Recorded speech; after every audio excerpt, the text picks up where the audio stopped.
All right. So, welcome to this very interesting topic, strategy for Wi-Fi 6C. I think we have a great panel here today. My great friend Satya Gupta, Ms. Nidhi Pandey, Mr. Rakesh Upadhyay, and Mr. Rajiv Pathak and Mr. Jugal Shobhani. Uh, Today, we are going to talk about a very important topic, which is this Wi-Fi in 6 gigahertz. I think we have all seen the rise of use of Wi-Fi during the last 1 year of working from home. The requirement of Wi-Fi has increased tremendously during this last 1 year. Currently, we have only about 1 gigahertz spectrum for the entire Wi-Fi, while the use of Wi-Fi during this COVID period has increased almost like 50 to 70%. And the current spectrum is not able to meet that requirement at all. We have seen, particularly the younger generation, and in my own home, I have seen my children, my grandchildren, they're all working, 3 schools going on, 2 offices going on, and my IT meetings going on. It's always a huge challenge to connect and get the right resources for Wi-Fi at the home. And in any case, the 5G, which is supposed to take off a lot of load, is still not being rolled out. So currently, everything depends on the home Wi-Fi. Almost most of the populated cities in India, uh, if we see, do not have sufficient rollout spectrum for Wi-Fi. And if we look at the density of population in bigger cities, and if we look at the top 10 cities in the world, the highest population density happens to be in almost like 7 cities of India out of the 10 highest population cities in the world. And that actually causes a great congestion on the existing Wi-Fi spectrum. So many studies have actually shown that the current spectrum, which is less than 600 megahertz in India, in 5 gigahertz and just about 83 megahertz in 2.4 gigahertz, it's just not enough. Only 2 gigahertz is minimum that is required to meet the current requirement. And today, many of the industries are depending on Wi-Fi for their internal connectivity. And if we really want the India's economic activity to increase, our industrial activity to increase, then I think we really need more than 2 gigahertz spectrum in the Wi-Fi range. So this is a great opportunity that we have now Wi-Fi in 6 gigahertz. Many countries have already opened up this band, starting with the FCC in USA, then Korea, then Brazil and Europe. So many countries are already going ahead. I think we have been pushing Indian administration to quickly open up this band in India. And the reason is that this band is not being used at all for terrestrial services. And sharing with the satellite is possible. So with that, I think this is something very easy for the government to do without much cost. And the moment this delicensing happens, I think we'll be able to meet this requirement in a big way. So with those opening remarks, maybe I can go around and ask the panelists here. Maybe I start with Nidhi to share your views on this topic. Nidhi, over to you. Yeah, thanks, Balaji, and thanks for giving HP the opportunity to be a part of this discussion. That's a very valid point that we're talking about when we start looking at Wi-Fi and the way it is congested. When we start looking more so in terms of the urban households that we are talking about, where there are multiple earning members, which means multiple jobs have become work from home. There are if it's a joint family kind of a setup, like you've already said, it becomes even more complicated because there are too many working hands and everybody is vying for the same slot. Now, imagine everybody having crucial meetings at the same time. You really don't know which one is going to fly. So we do believe that Wi-Fi 6, and I think it's after a really long time the improvement has come in terms of the standards when you start looking at it, Wi-Fi 6. And the whole power of Wi-Fi 6, we believe, gets unleashed only when we start talking about 6E. Only when that 6 gigahertz that we're talking about, that spectrum is made available, and in all totality, at least for a geography like India, where we see massive uh, population density. Also, just not talking about indoors, we even have use cases around, and we start looking at rural connectivity, where we may at some point of time, even when 5G comes, we may have a use case wherein 5G is just not cost effective for reaching certain strata. In that cases, it will become even more imperative for us to further the ambition of digital India and a more digitally inclusive country. So actually have this particular spectrum made available. The whole thing around the whole spectrum and how it can be utilized, how there are a lot of technical advantages around it when we start looking at it on the Wi-Fi 6, but they become super powered when you start looking at principles like OFDMA, or you start talking about MoMA, those kind of things. When you start looking at it, the total potential actually gets realized only in 6 gigahertz. So we have a very strong position that we should actually India should take the cue from the other geographies which have already started, uh, rolling this out for common use and licensing it, making it more generally available, so that we can also empower all the strata alike, and move forward in this whole harnessing the total power of digital economy. So that's the thought process I have from the summary that we have around what Wi-Fi 6E could move for the country. It could take us on to a different trajectory of growth path altogether when we start looking at it coupled with 5G. So it's got a lot of potential. So it is something that should be actively endorsed. I'm sure I've seen a lot of forums, everybody's endorsing about it. I hope we embrace in India that endorsement and think that it's a good thing to do for the country. So that's my view on the 6E when we start talking about Balaji. Thank you, Nidhi. I think you really put it right on the spot. And I've been at least in 5 or 6 events in this year itself, where this has been talked about. So I'll talk about some challenges later, but maybe I first ask Satya. Satya has been doing a lot of work on public Wi-Fi, and particularly on achieving the vision of the Prime Minister, Modi ji. So first, let me ask Satya Gupta, how does he see Wi-Fi 6E impacting the overall rural broadband and overall connectivity for the country? Satya? You're muted.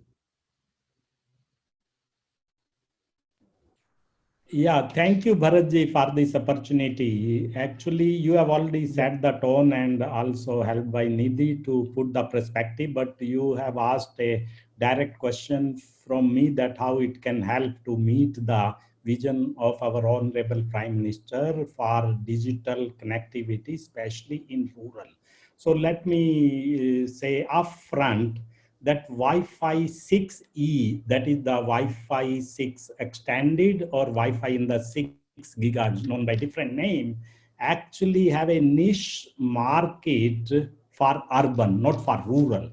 Actually, rural, as you also mentioned, we have about 1 gigahertz spectrum free for Wi-Fi. Actually, let me correct here, it is 690 megahertz only. So it is much below 1 gigahertz. And what is required for the country, seeing the density, what you have pointed out, is a total of 2 gigahertz unlicensed spectrum. So basically, we have to triple it by unlicensing, and that is where the 6 gigahertz comes handy or I call it a low-hanging fruit, as you have also mentioned, that there are not much uses at terrestrial level. It is only at the satellite level. About 1.2 gigahertz spectrum, which is 5.9 gigahertz to 7.1 gigahertz, is actually a candidate for this, and seeing from the other countries which have taken the lead in this. So that spectrum comes for overall Wi-Fi deployment in the country.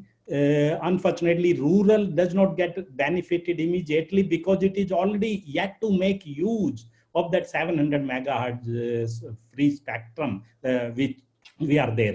But from the overall point of view, yes, it is required. As I mentioned, 2 gigahertz unlicensed spectrum is required, seeing our need, our necessity, and our density kind of thing. The major application, what I feel actually, and that is coming from our new normal, work from home or work from anywhere, and that is where the home broadband, home Wi-Fi, whatever you call it, like you also mentioned, and the enterprise Wi-Fi, that is the Wi-Fi in campus, in enterprises, in establishment, in the company, a sort of private kind of Wi-Fi in contrast to the public Wi-Fi what we need in rural. So for public Wi-Fi, yes, the existing spectrum can deliver. But for these enterprise or captive kind of Wi-Fi, private Wi-Fi, which need high speed, multiple devices to be connected in a very, you can say, dense location, even in home, you need at least, even if you are 4 people active, but about each of you will be using 4 devices. So about 16 to 20 devices have to be connected in this 100 square meter kind of area actually. So that is the need. And with that, these 6 gigahertz unlicensing comes very handy actually because of its special feature. The special feature means it's bring about 1.2 gigahertz upfront on an unlicensed basis. And by unlicensed, especially in the country, what we are using, the concept is called NINENP, non-interference, non-exclusive, non-protected. So these are the principle by which our government is unlicensing any spectrum. So if we follow these principle, then of course it is easier said than done, but basically it will be non-exclusive or shared. So when you make any spectrum non-exclusive or fully shared, what I also call it free for all, then the efficiency increases multiple times. Actually, there is a PCAST report from the US Senate, which says the factor of multiplication of efficiency or productivity or utilization is about 1,000. It's not just 100, 1,000 times more. And that is what we can see the result. And then these 6 gigahertz spectrum actually brings huge spectrum in continuous, but it is not fragmented one. You can have a channel width as much as you want actually. It is what is called clean spectrum comes to you. So not loaded with the previous legacy. The IEEE standard for this is AC, which Madam Nidhi also mentioned about MIMO. I call it multi-user, multi-input, multiple output. So that also increases the efficiency. Then there is a security feature, that is WPA3, the Wi-Fi protected access, which makes it very secure, very, very protected. Actually, there is a privacy there.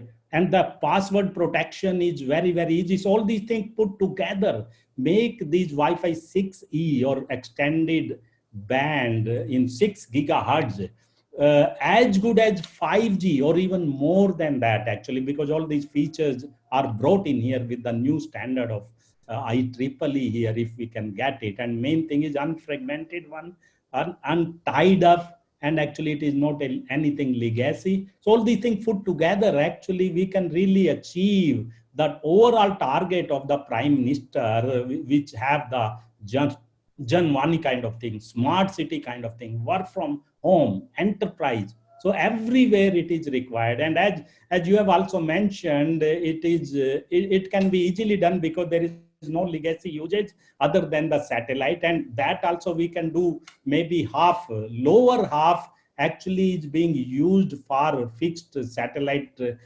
from earth to space. Actually, when it is earth to space, so what happens is actually the signal level which reaches the space from the Wi-Fi devices is attenuated so much that it does not impact, and from satellite it is not coming to earth. And when I'm talking about the home and enterprises in campus, so basically you can do it with a very low power and only indoor in campus kind of thing, then to make it public to start with. So first you start with these niche market which are non-interfering. Then of course we need to do some interference studies, the coexistence of the satellite thing together. Lot of time is there for it. So we will have to do it in steps.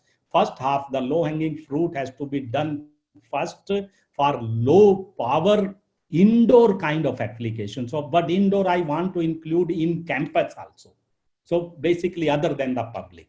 So with that, Bharatji, I'll stop, and I hope I could make the point. Thank you, Satya. Thank you very much. I think you referred to Prime Minister's program Vani, and I think that's very, very relevant here. And also your reference to the in-campus, not just indoor, but in closed areas. And it could be in campus, it could be in factories, it could be in enterprises, it could be in closed campuses like universities. Those kind of areas could be easier to implement than overall. So we'll come to that, but let me first move over to Rakesh ji. Rakesh ji, maybe you can talk a little bit about the costing. How does the cost of Wi-Fi 6E compared to the current Wi-Fi systems that we have in the country? Or any other thoughts that you want to add to this whole discussion on how Wi-Fi 6E is going to help our country meet this very challenging requirement?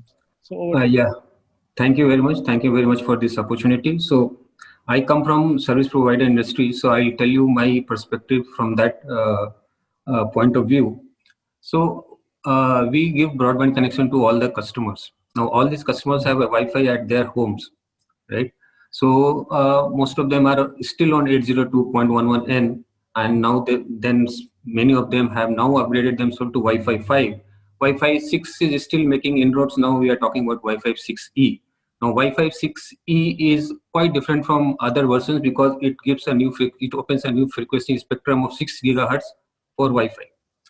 So this is going to help in improving latency. This is going to help in increasing the speed of the customer. It is going to help us in doing that e-learning, VR, AR, a lot of other things that we keep on talking about, and increasing security, making things more faster. But we receive a lot of complaints from the customers, right?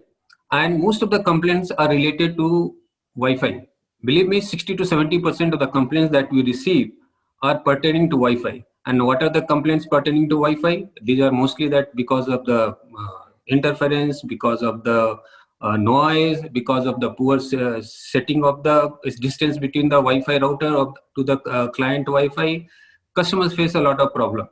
So while we are working with all those things, all these standards of increasing the speed and improving the latency and other things, I think what is also required at this point of time to take care of the Wi-Fi vagaries. So what is required is now that we need to have a kind of intelligent Wi-Fi.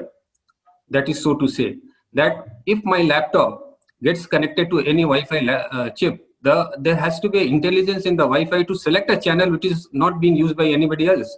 Today, most of the time it is being done by doing some analytics and then choosing a channel manually.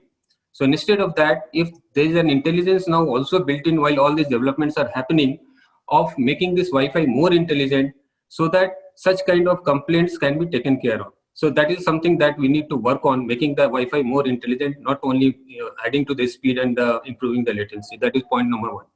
Point number two, we all are talking about the higher speed, right? So we are at in the home broadband business, and we'll have now Wi-Fi 6E will support maybe 9.6 Gbps theoretically. So maybe easily more than 1 Gbps practically, right? So we do get a 700, 800 Mbps on AC also on Wi-Fi. So what it means that the legacy wireline network will not be able to drive this much of speed. Ultimately, Wi-Fi also needs some throughput from the backend, right? and this backend has to be FTTH, fiber to the home. Our CEO calls it future to the home. So while we are talking about the last mile Wi-Fi, we also have to make sure that the fiber reaches every home. Otherwise, increasing the speed in the lastest of the segment is not going to help unless and until the fiber is also reaches, and this copper cables and Ethernet cables are not going to drive that much speed that Wi-Fi 6E is ready to provide. So while we are talking about making spectrum available, making the things, all those things, we should also see that our fiber penetration within India to the every home is also taken care of. And this is something that is very, very important to make Wi-Fi 6E successful and effective for the customers. So that is my point of view. So these are the 2 points I wanted to put on this point. Yeah, thank you very much. Now I'm going to move on to some of the difficult topics and maybe the panel here can throw some light. But as you know, today, the band, 6 GHz band from between 6 GHz and 7 GHz, 5925 to 7125, is basically being used by the cable head ends and the uplink for pay TV channels or free-to-air channels. There are over 900 satellite TV channels, which includes 300 plus pay TV channels. There are 1,600 registered MSOs, which serve about 117 million subscribers. And there are about 200 million TV households. All of these are being connected using the satellite feeders links that are active in these bands. And these are basically large satellite earth stations, which are not so many, but so easily to manage. But there are also large number of VSATs, which are very small aperture earth stations, which are used by businesses, military, and government applications. I think roughly around 300,000 are VSAT terminals. So these terminals also used for uploading their connectivity to the satellite from this particular band. Then there are this telemetry, tracking, and command links that ISRO uses for monitoring and control of the satellites. There are niche services such as the feeder links for mobile satellite services, navigation satellites, and a number of satellite-related services.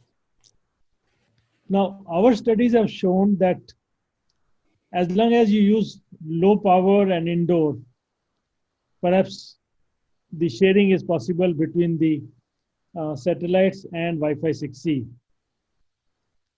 But if you were to use a higher power and use an outdoor antenna, then perhaps more studies are needed about the co-channel interference likely that will occur to the satellite-based receivers. So this is not an easy topic for the government to decide. I have been working in the area of spectrum management for the last 40 years. And I know how difficult it is when you're trying to bring in a new service in a band which is already being extensively used for satellite services. So it's not an easy topic, but perhaps one way would be to start off with the lower power for indoor and campus use, as Satya pointed out, and then do some more studies about the outdoor use and a slightly higher power, and see if how do we go about this. So that's an area perhaps you can go ahead and share your thoughts. So maybe Nidhi, I can see if you have any thoughts on that. So that I agree. I mean, as you've relayed, I also having followed certain Wi-Fi events and this thing is happening.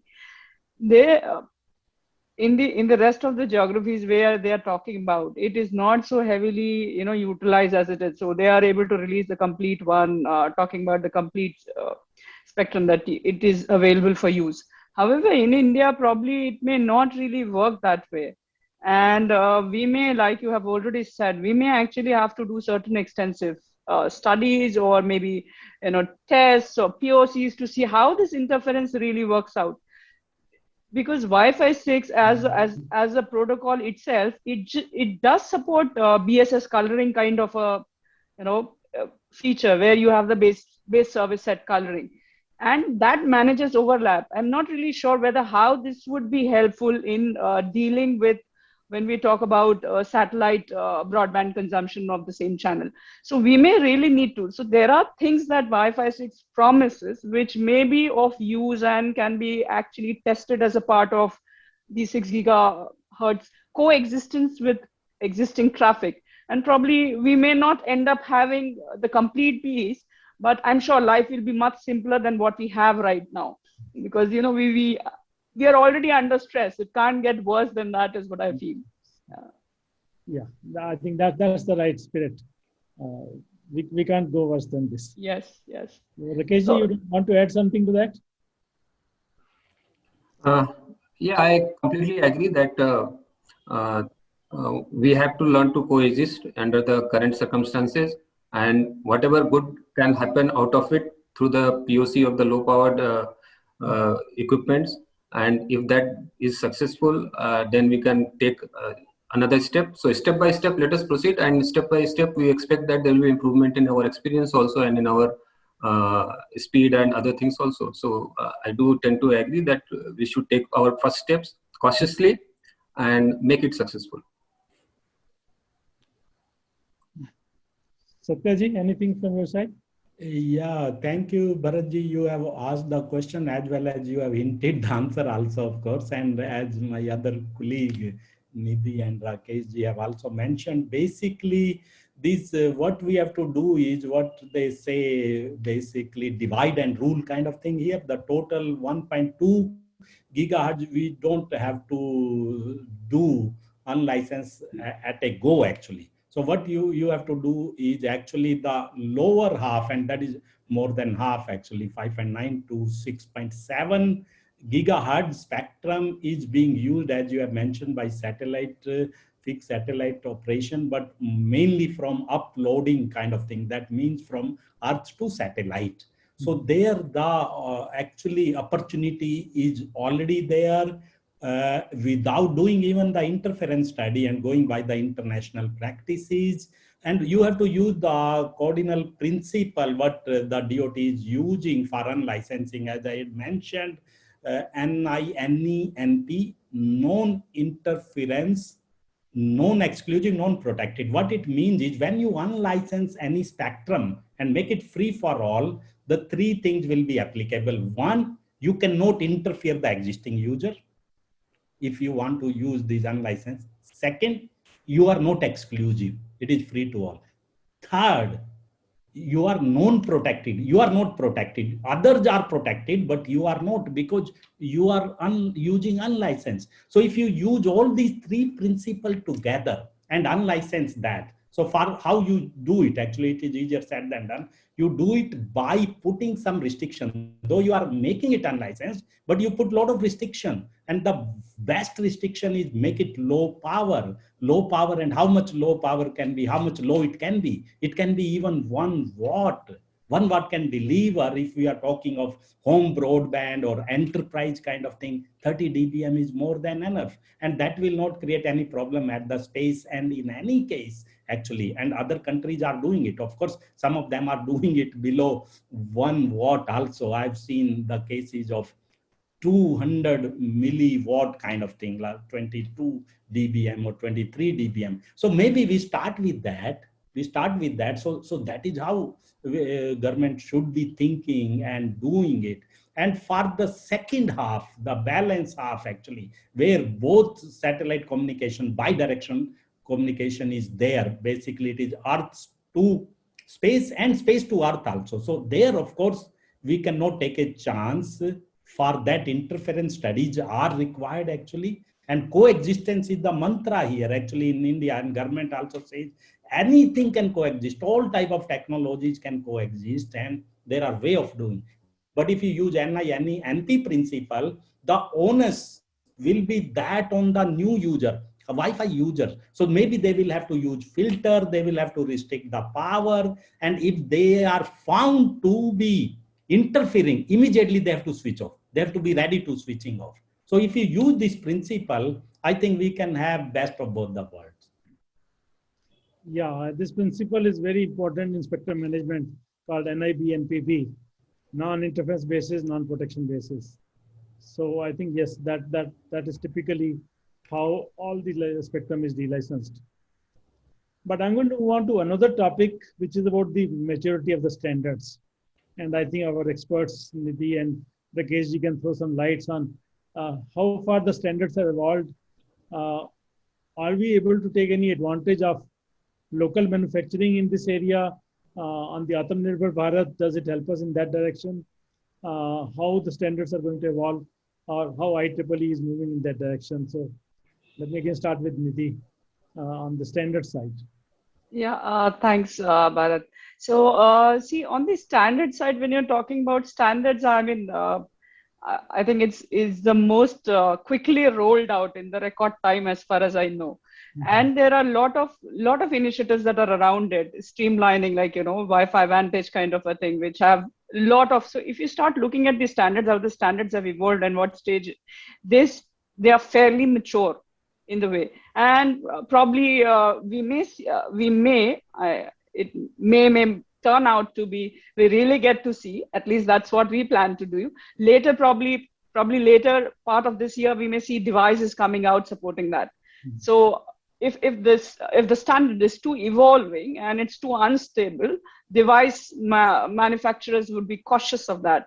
So I'm talking from the perspective that we ourselves are our own Wi-Fi solutions. We are Wi-Fi device manufacturers, and we are leveraging a lot of these technologies that we talk about in Wi-Fi Vantage kind of a piece. We talk about how to offload. We have how do you do the air pass, which is what our solutions around the offloading, or you start talking about having security with the pass, clear pass kind of a solution for us from the pass point. So if we start looking at it, I think the standards are fairly mature for them to be taken seriously and taken towards serious implementation. And that's what all device manufacturers are taking cue. See, the other governments across the globe wouldn't have been so fast to catch on to this. I think we can thank the pandemic also, which suddenly brought Wi-Fi to the fore and made everybody realize 5G is happening whenever it's happening.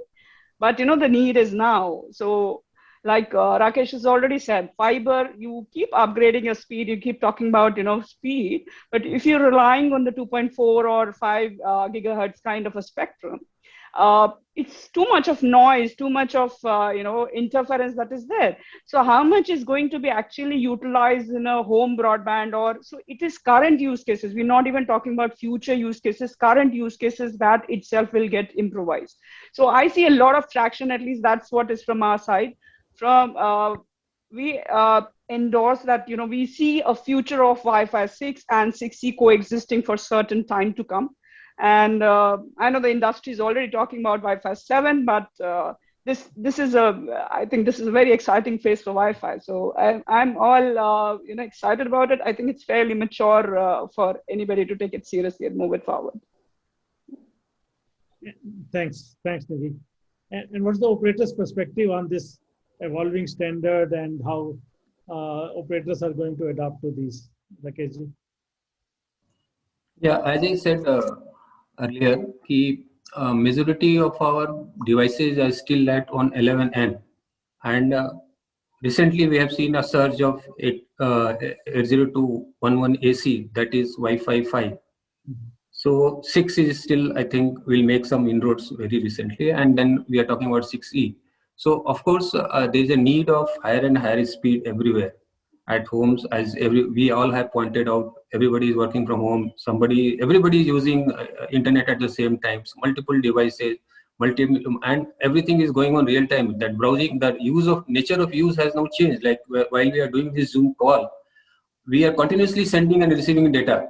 It's not that you have downloaded something or you have downloaded email. We are now continuously using. So the concurrency has increased. What used to be 1:8, 1:3, now 1:4, things like that. Now it is almost 100%. We have seen during the past 12 months, we have seen a surge in the utilization. While the customer base has not moved in that same ratio, the utilization has increased dramatically. So that shows that there's a lot of utilization, there's a lot of demand. So obviously anything like 6E will definitely be accepted by the customers, by the industry, by the service industry, by our customers gladly. There is no doubt about it. Apart from that, I just want to add one more thing. There are places like Dharavi, Mumbai. We have installed 2,000 Wi-Fi devices there. Why? Because in places like Dharavi, you don't get 4G signal, 3G signal, nothing. You don't get. And there are people, boys, students to read the, I mean, पहले बोलते थे ना कि now ये हमारे lamp post के नीचे street light के नीचे पड़ता था, right? Today the people are saying that he reads under public Wi-Fi in Dharavi, right? Because they don't have Wi-Fi, they don't have signal coming 4G signal in their mobile phones. So and we have deployed 2,000 Wi-Fi, free Wi-Fi in place like Dharavi. So there they are able to continue their education using those under those Wi-Fi, free Wi-Fi. So that is one thing. Now that we have deployed 2,000 Wi-Fi hotspots there, now we are in talk with the telcos. The telcos are approaching us to do the mobile data offloading because they also want to reach those places. So mobile data offloading is another opportunity for such kind of Wi-Fi rollouts, where the high speed and low latency, things like that will be very, very important.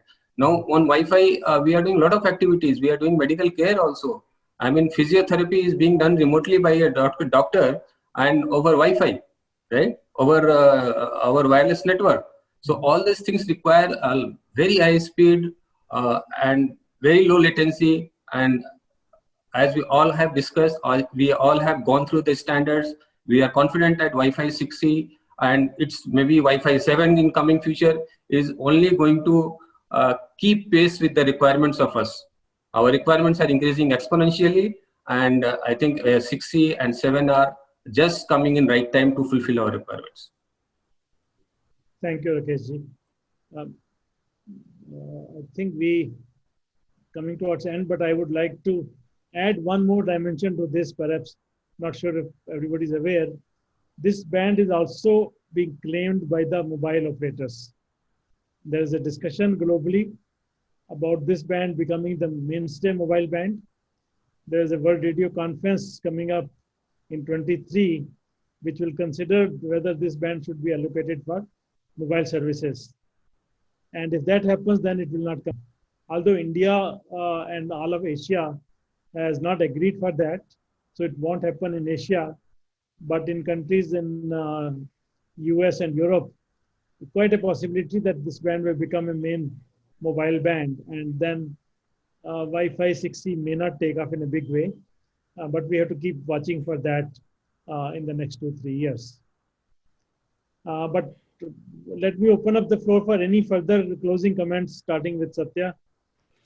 Yeah, thank you, Bharatji. Actually, on your last thing where these mobile operator or IMT are asking or staking their claim, yeah, you are right, and it is there. They also, because everyone want to be there, and that is what is the principle of non-exclusive actually. So out of these 1.2 gigahertz, if we can give, let us say 100 megahertz or 200, I think they will be satisfied if you give them 200 megahertz out of the total kitty. I think there is nothing wrong in that. And you can, that also you can make what I'll again call a non-exclusive.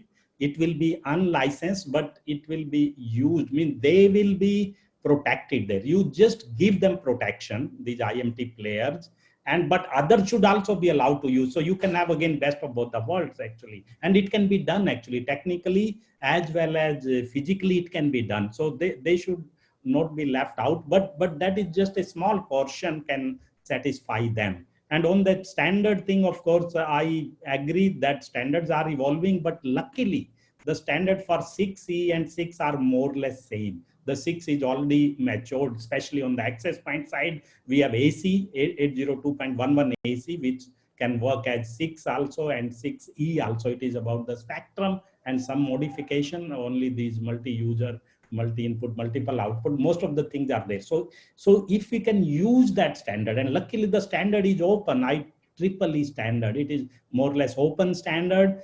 So you can make use of that. And now the latest incentive of the government through PLI, production linked incentive, it brings a very great opportunity for anybody who want to manufacture the 6E devices or 6 devices by using the IEEE standard. And they get incentive also actually while making it in India, because the IPR at this level may still be with IEEE, but we have some Indian company like CDOT and some more, they have got the IPR and they can create the add-on or value-added IPR using this at a application layer, making it more secured, more, you can say, private kind of thing. So a lot of opportunity for the Indian manufacturers also, or making it in India by anybody and get the incentive to move towards Atmanirbhar Bharat.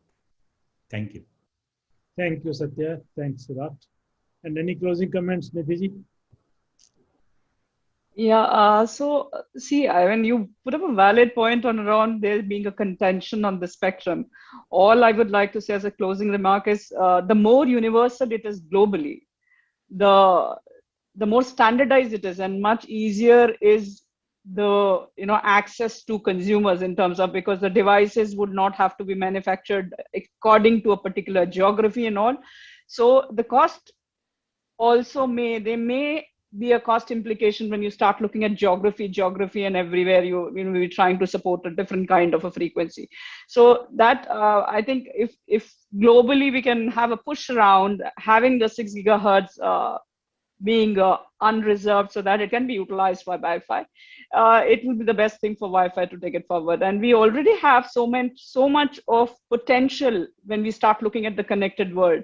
We have not even touched 10% of the whole IoE world. Even when you start looking at it urban households, not every household has gone from smart, that the home has become completely smart. Once that happens, it's going to be a nightmare. So I would still put a case that we have a universal standard and we have a universal frequency so that it helps to have the devices aligned in a standard way. Thank you. Yeah, thanks. And Rakeshji, closing comments, any? Yeah, I only hope that the ecosystem for making it a successful kicks off, because when Wi-Fi started, 802.11a was much more better, much more superior than 802.11b. It was giving 54 Mbps at 5 gigahertz, but somehow it lost out in the rest of a much inferior speed, about 1/5 of the speed of what 802.11a. So 11a. So it is very important that the ecosystem of the chip manufacturing of the devices in the market comes in time, and they are critical so that the adoption increases and it becomes widespread, and finally it can be a prevalent technology in Wi-Fi space. So it's very important that the complete ecosystem supports to make it successful. Thank you. Yeah, I think it seems everybody's, at least all of us, are agreed that it's a good thing for the country, it's a good thing for the public, and particularly because COVID has shown us very clearly that the demand is going to grow in a big way. And I think your example of Dharavi was a great example. And we have many Dharavis in the country, not just one in Mumbai. And at all of those places, instead of working under a lampshade, people have started looking for hotspots, looking for places where they can actually sit and study. And that can best be managed only once we have the right amount of spectrum, we have the right amount of technology. Luckily, we have the standard available now. We have the devices available from HP and from other device manufacturers. And we would soon be able to get the spectrum cleared and get the spectrum, as Satya said, on NIP and PV basis. At least let's start with the indoor. And once the indoor is done, we can at the same time do some studies. My own foundation, the ITU-APT Foundation of India, has been doing a lot of studies in this area. And we have submitted contributions to the ITU in this area. So a lot of work is going on in ITUR Working Body 5A, which develops the global standards for these. So we will continue to provide them with the inputs and studies particularly show case studies from India. And with that, I hope we will able to take at least the lead following what our Prime Minister Modi's program. One is there connecting the unconnected and going around, be able to have multiple usage of Wi-Fi inside the homes and inside the factories and inside the enterprises. So thank you very much for joining, and over to you, Rajiv ji.